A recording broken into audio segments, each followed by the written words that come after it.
To round out the Basics first anniversary month, this week it's time for a look at another popular request from the comments, another of the Transformers brand's all-time major legacy characters. It's the Basics on Patient Precise Police Bot, PROWL.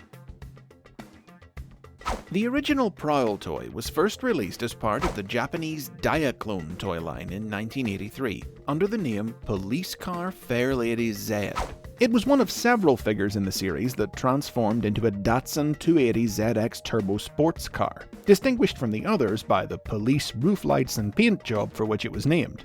Hasbro imported it to become part of the first year of the Transformers toy line in 1984, with the other Datsuns becoming PROWL's fellow Autobots Bluestreak and Smokescreen. The head of the toy even served as the basis for the design of the Autobot insignia, although the resemblance can be a little hard to spot. PROWL was one of the very earliest Transformers characters to be named and given a personality, as part of the original treatment for the franchise assembled by Marvel editor Jim Shooter and writer Denny O'Neil. The Autobot's military strategist, he was a patient warrior who dealt only in facts and logic. In the Marvel comic book, he served as the Autobot's second-in-command, leading the first mission to make contact with humankind and taking charge in the absence of Optimus Prime. The UK comic gave him a little more panel time, playing up his pragmatic tendencies in stories that saw him advocate for drastic solutions and even angrily argue tactics with Optimus Prime. Small as his part in the early years of the series was, it was nothing compared to his barely there role in the animated series. Though the cartoon's pilot miniseries suggested that PROWL occupied a similar position in the Autobot ranks to the comics, after that he faded away into the background almost immediately. Always there, but never really doing anything.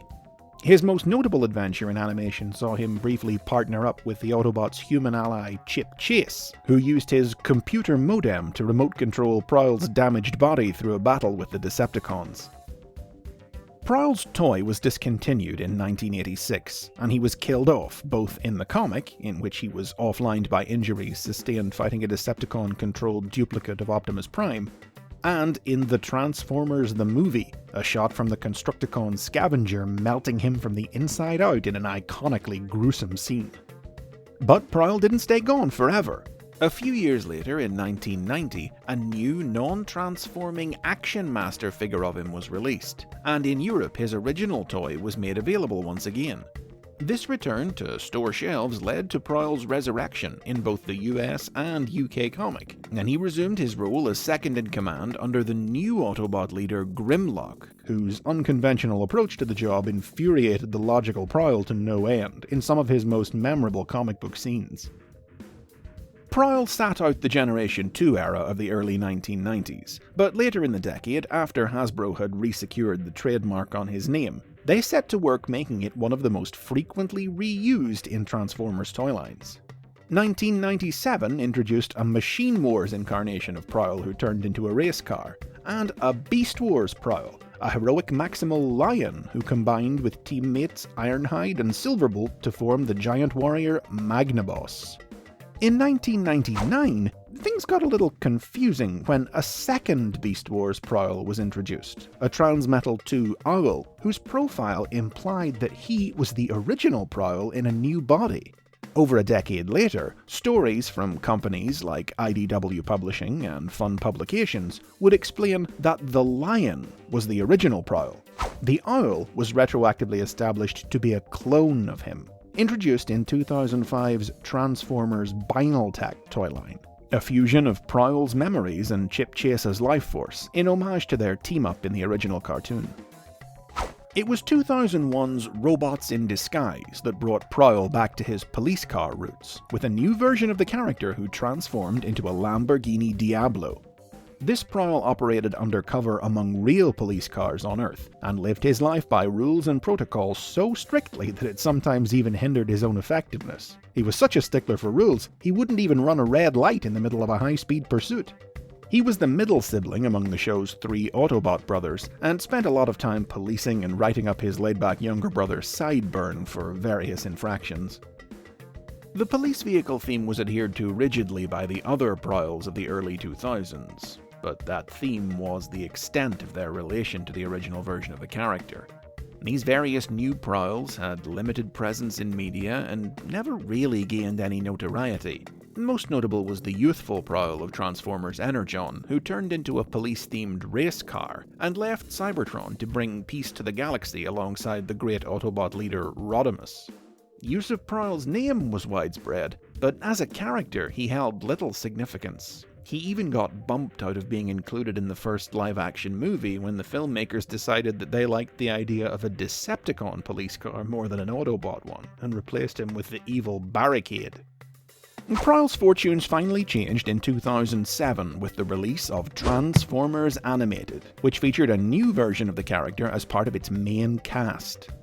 Early designs heavily based this animated PROWL on the Generation 1 character, but his finalized look, including a motorcycle alternate mode, wound up drawing from an entirely different police-themed source, the tan and black uniforms of the California Highway Patrol. The series took a sideways approach to the classic character's patient and precise personality, reimagining PROWL as a ninja. Having attempted to dodge the draft back during the war on Cybertron, PROWL had found purpose studying under Cyber Ninja Corps master Yoketron, only for his master's death to cut his training short. Embarking on a quest for enlightenment in deep space, PROWL eventually crossed paths with a space bridge repair crew led by Optimus Prime, and travelled with them to Earth. The organic world proved fascinating to PROWL, even if his infinite zen patience occasionally found limits in his rambunctious new teammates, the hot-headed Bumblebee and the klutzy Bulkhead. A series of encounters with Yoketron's killer, the bounty hunter Lockdown, led to PROWL acquiring power-enhancing samurai armor, and more importantly, helped him find enlightenment at last, as he realized that true power lay not in enhancements, but within. With this knowledge, he mastered the final ninja art of processor over matter, and willingly sacrificed his life using it to restore the destroyed Allspark. While animated PROWL was busy putting the character's name back on the map as something more than a generic police Autobot, Hasbro tightened up their approach to PROWL toys, reinstating the classic black and white colors of the Generation 1 character as the default look for future incarnations, including a Transformers Prime version of PROWL that mashed up the original and animated designs. Now, this deference to the original came in defiance of the fact that, as you've seen, he was never a particularly significant character in media. I've talked about it in previous episodes, but PROWL's another example of a bot who really only commands significant status today because he was part of the original 1984 lineup, and someone whose new toys could be easily recolored into other characters. But in the midst of all this, one piece of major media did emerge where the original PROWL was finally able to come into his own as an influential character: IDW Publishing's comic books. Building upon the foundations laid by his Marvel incarnation, IDW's PROWL grew from being merely an unlikable pragmatist into a morally ambiguous schemer who believed that any means were justified in the name of the greater good of the Autobot cause, including even the manipulation and sacrifice of fellow Autobots. Unsurprisingly, this meant he wasn't popular with the other Autobots, and worse still, it meant they never saw it coming when PROWL was taken over by the mind-controlling Insecticon Bombshell and used to attack them from within. While in Bombshell's thrall, PROWL was experimented on by the Decepticons and merged with the Constructicons to create a new incarnation of the Combiner Devastator, with PROWL as its head. But this wasn't the only Combiner upgrade he would undergo.